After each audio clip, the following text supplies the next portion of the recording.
بسم اللہ الرحمن الرحیم۔ السلام علیکم۔ حضرت فضالہ بن حسین رحمۃ اللہ علیہ فرماتے ہیں کہ مجھ سے حضرت عائشہ صدیقہ رضی اللہ تعالی عنہا کی ایک خادمہ نے بیان کیا کہ میں حضرت عائشہ رضی اللہ تعالی عنہا کے بالوں میں کنگھی کر رہی تھی کہ ایک عورت نے آپ کے پاس آنے کی اجازت چاہی اور کہا، اے ام المومنین، میں اللہ کے اور آپ کے حوالے ہوں۔ یہ کہہ کر اس نے اپنی گردن سے کپڑا اٹھایا تو وہاں ایک سیاہ سانپ چمٹا ہوا تھا۔ خادمہ نے کہا، جب میں اسے اتارنے کے لیے آگے بڑھی تو اس نے منہ کھولا اور مجھے ڈر ہوا کہ کہیں یہ مجھے نہ کاٹ لے۔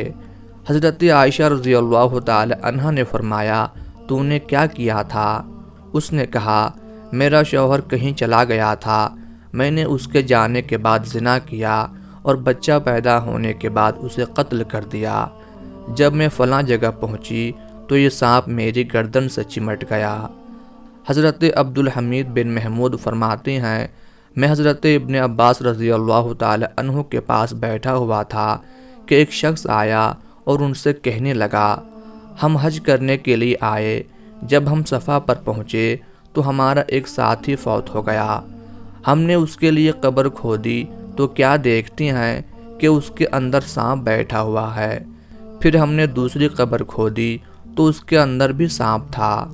پھر ہم نے اس کے لیے تیسری قبر کھودی تو اس میں بھی سانپ موجود پایا۔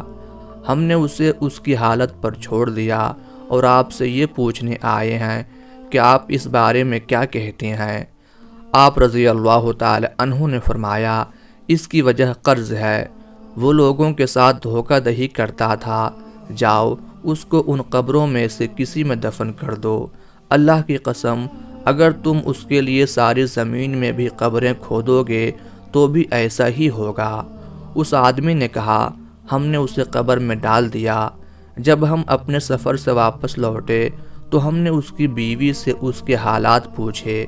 اس نے بتایا وہ کھانا بیچا کرتا تھا اور ہر روز اپنے خاندان والوں کا کھانا رکھ لیتا تھا اور اس کے برابر مقدار میں جو اور گھاس کاٹتا اور اسے کھانے میں ملا دیتا۔ حضرت جابر بن عبداللہ رضی اللہ تعالی عنہ فرماتے ہیں کہ ایک انصاری کا انتقال ہوا، اسے دفنا دیا گیا۔ صبح ہوئی تو لوگوں نے دیکھا کہ زمین نے اسے باہر پھینک دیا ہے۔ وہ نبی کریم صلی اللہ علیہ وآلہ وسلم کے پاس آئے اور آپ کو یہ بات بتلائی۔ نبی کریم صلی اللہ علیہ وآلہ وسلم نے فرمایا، زمین اس سے بھی برے لوگوں کو چھپا لیتی ہے، لیکن اس نے تمہاری عبرت کے لیے اسے نکالا ہے۔ پھر آپ نے فرمایا، جاؤ اسے دفنا دو۔ لوگوں نے اسے دفنایا تو پھر زمین نے اسے باہر نہ پھینکا۔ حضرت مجاہد فرماتے ہیں کہ ایک بادشاہ نے طویل عمر پائی، اس کے دربان بہت سخت تھے۔ ایک دن اس نے کہا، مجھے میرے ملک کے بہت کم لوگ جانتے ہیں، کیوں نہ میں لوگوں میں پھروں تاکہ مجھے علم ہو جائے کہ لوگ کیا کہتے ہیں۔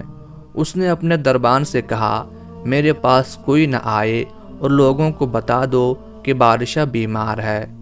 بادشاہ وہاں سے نکل کر ایک ایسے آدمی کے پاس ٹھہرا جس کی گائے 30 گائے کے برابر دودھ دیتی تھی۔ بادشاہ حیران ہوا اور کہنے لگا، اگر میں اس گائے کو لے لوں تو اس کا دودھ 30 گائیوں کے دودھ سے کفایت کرے گا۔ پس اس گائے کا 1/3 دودھ خشک ہو گیا۔ بادشاہ نے اس کے مالک سے کہا، تو نے اس کو کسی اور چراگاہ میں چرایا ہے یا کسی دوسرے چشمے سے پانی پلایا ہے کہ اس کا دودھ کم ہو گیا؟ اس نے کہا، نہیں، میرے خیال میں بادشاہ کے دل میں ظلم کا خیال پیدا ہوا، جس کی وجہ سے گائے کے دودھ کی برکت چلی گئی۔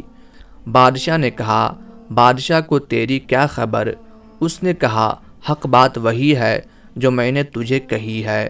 بادشاہ کے دل میں جب ظلم کا خیال پیدا ہوتا ہے تو برکت چلی جاتی ہے۔ بادشاہ نے اللہ تعالی سے وعدہ کیا کہ وہ کبھی اس شخص کی گائے نہیں لے گا۔ بادشاہ کے عدل کی وجہ سے گائے کا دودھ لوٹ آیا۔ وہ بادشاہ کہنے لگا، مجھے علم ہو گیا کہ بادشاہ کے ظلم کی وجہ سے برکت اٹھ جاتی ہے۔ حضرت عبداللہ بن عمر رضی اللہ تعالی عنہ فرماتے ہیں کہ رسول اللہ صلی اللہ علیہ وآلہ وسلم کے پاس مہاجرین کے 10 افراد بیٹھے ہوئے تھے، میں ان میں سے 10واں آدمی تھا۔ آپ صلی اللہ علیہ وآلہ وسلم اپنے چہرہ انور کے ساتھ ہماری طرف متوجہ ہوئے اور فرمایا، جس قوم میں بے حیائی عام ہو جائے اور لوگ اس کا کھلم کھلا ارتکاب کرنے لگیں تو وہ قوم مختلف امراض و تکالیف اور طاعون میں مبتلا کر دی جاتی ہے، جو امراض ان سے پہلے گزرے ہوئے لوگوں میں موجود تھیں، اور جو قوم ناپ تول میں کمی کرتی ہے وہ قحط سالی، مشقت و شدت اور بادشاہ یعنی حاکم کے ظلم میں مبتلا کر دی جاتی ہے، اور جو قوم اپنے مال کی زکوٰۃ ادا نہیں کرتی وہ باران رحمت سے محروم کر دی جاتی ہے۔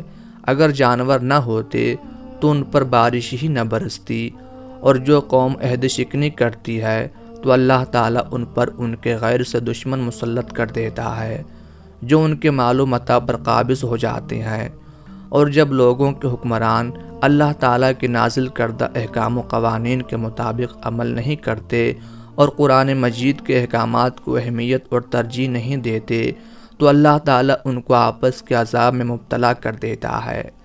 حضرت عبداللہ بن مسعود رضی اللہ تعالیٰ عنہ فرماتے ہیں، قیامت بدترین لوگوں پر قائم ہوگی جو نیک باتوں کا حکم نہیں دیں گے اور بری باتوں سے نہیں روکیں گے، ایک دوسرے پر ایسے حملہ آور ہوں گے جیسے جانور راستے میں ایک دوسرے پر چڑھ دوڑتے ہیں۔ ایک عورت راستے میں مرد کے پاس سے گزرے گی، وہ مرد اس سے اپنی حاجت پوری کرے گا، پھر اپنے ساتھیوں کی طرف لوٹے گا تو انہیں دیکھ کر ہنسے گا اور وہ اسے دیکھ کر ہنسیں گے، وہ ایسے گندے پانی کی طرح ہوں گے جسے پیا نہیں جاتا۔ حضرت ابن عباس رضی اللہ تعالی عنہ فرماتے ہیں کہ رسول اللہ صلی اللہ علیہ وآلہ وسلم نے فرمایا، جو قوم ناپ تول میں کمی کرتی ہے اور اس میں ڈنڈی مارتی ہے، اللہ تعالیٰ ان سے بارش کو روک لیتا ہے، اور جس قوم میں بدکاری عام ہو جاتی ہے اس میں موت کے واقعات بھی زیادہ ہو جاتی ہے، اور جس قوم میں سود خوری عام ہو جاتی ہے اللہ تعالیٰ ان پر جنون یعنی دیوانگی کو مسلط کر دیتا ہے، اور جس قوم میں قتل و غارت عام ہو جاتی ہے کہ لوگ ایک دوسرے کو قتل کرنے لگیں تو اللہ تعالیٰ ان پر ان کے دشمن کو مسلط کر دیتا ہے، اور جس قوم میں لواطت کا فعل عام ہو جاتا ہے ان پر خسف یعنی زمین میں دھنسنے کا عذاب بھی عام ہو جاتا ہے، اور جو قوم امر بالمعروف اور نہی عن المنکر کا فریضہ ترک کر دیتی ہے ان کے اعمال کو بلندی نہیں ملتی اور ان کی دعائیں قبول نہیں ہوتی۔ دعا ہے کہ اللہ تعالی ہمیں تمام برائیوں سے بچنے اور زیادہ سے زیادہ نیک اعمال کرنے کی توفیق عطا فرمائے، آمین یا رب العالمین۔